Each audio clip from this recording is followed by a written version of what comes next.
Today there are a lot of updates from the Bakhmut direction. The most interesting news comes from the northern flank of Chasiv Yar. Here the Russians attempted to establish a foothold on the western side of the Canal to attack Chasiv Yar from the north.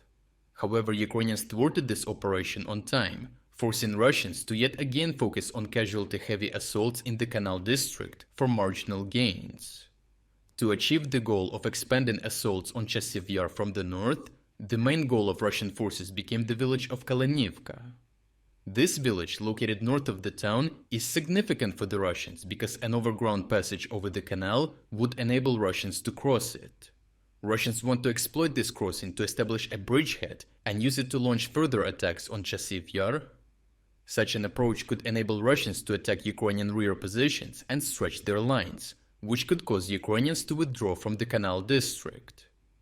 In one such assault, Russians managed to cross the canal to establish positions on the other side. Combat footage shows an MT-LB armored transport carrying 10 Russian soldiers across the canal. Subsequently, the squad dismounted from the vehicle to establish positions in the nearby trenches. However, unfortunately for the Russians, they were immediately targeted by a kamikaze drone, which wounded a third of the assault squad. This caused panic among the whole team, which dispersed while the MT-LB drove off to the northwest, leaving everyone behind. The uncensored full versions of Russian and Ukrainian operations can be found on our Telegram channel. The prompt Ukrainian strike against the Russian infantry group suggests that Ukrainian forces have extensive visibility in the area. Institute for the Study of War assesses that the Russian infantry group likely did not survive the assault and that Russian troops could not establish enduring positions in the area due to this particular attack. While the fate of the Russian unit remains unknown, Ukrainian sources reported that the unit got so far because it got lost and then it was reportedly eliminated.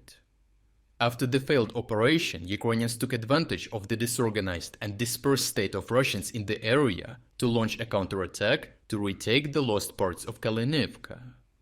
BLD assesses that the Ukrainians were successful and retook Kalinivka from the Russians, effectively diminishing their gains by pushing them to the eastern outskirts of the village. As a result of the failure to advance on the Canal residential district from the flanks, Russian commanders decided to intensify heavy casualty-inducing frontal assaults on the Canal district. Ukrainian Commander-in-Chief Alexander Syrsky stated that Russians are trying to take it at all costs. It was noted that Russians used an unusually high number of infantry fighting vehicles in combination with T-90M tanks. Many of these were successfully destroyed by Ukrainian anti-tank guided missile and drone operators. Russian Air Force bombardments with the glide bombs collapsed large sections of high-rises at the eastern edges of the district, while rubble collapsed and blocked many hallways and parts of seemingly intact parts of buildings. This made the buildings untenable for any defensive positions, forcing the Ukrainians to withdraw from them and leaving weak points for Russian fighters to exploit. Geolocated footage shows a squad of 8 Russian airborne troops crossing a road from a seized building and taking up positions in the Chasiv Yar repair plant. Another combat video shows airborne troops clearing out the Ukrainian positions in a high-rise building. After that, the Russians raised their flag over the building. The full version of the Russian operations can be found on our Telegram channel as well. Based on this footage, we can see that the Russian fighters advanced up to Obraztseva Street. To the right of the street are 5-story high-rise buildings seen in the video. These buildings enable Russians to have strong firing positions. Then again, Ukrainians on the other side of the street are also in high-rises, so both Russians and Ukrainians diminish any chances of either having fire control here.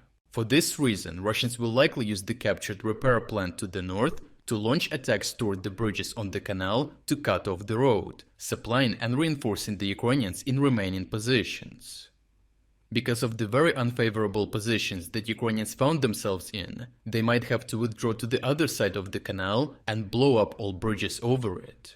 Even if the remaining positions in the district fall to the Russian fighters, there is a barrier in the form of the canal right behind the buildings. Therefore, any further Russian attempts at assaults would be suicidal, making the total Russian losses during the assaults in this area unreasonable for such tactically insignificant gains.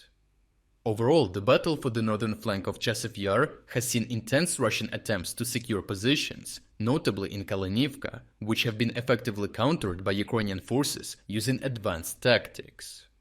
Despite significant destruction in the Canal district due to Russian bombardments, Ukrainian defenders have managed to retake and hold critical positions. The ongoing battle remains highly dynamic, with heavy casualties among Russian fighters and no decisive gains achieved by the Russian forces. In appreciation of your continued support, I am pleased to announce to you a huge summer sale. If you shop right now, you can enjoy substantial 30 to 40% discounts on our best t-shirts, polo shirts, caps and mugs. If you wanted to support my work but never got a chance before, now is an ideal opportunity to make a purchase. The discounts will end in just 3 days, so check out the link in the description to take advantage of this offer before it expires. I truly appreciate your continued support of my work.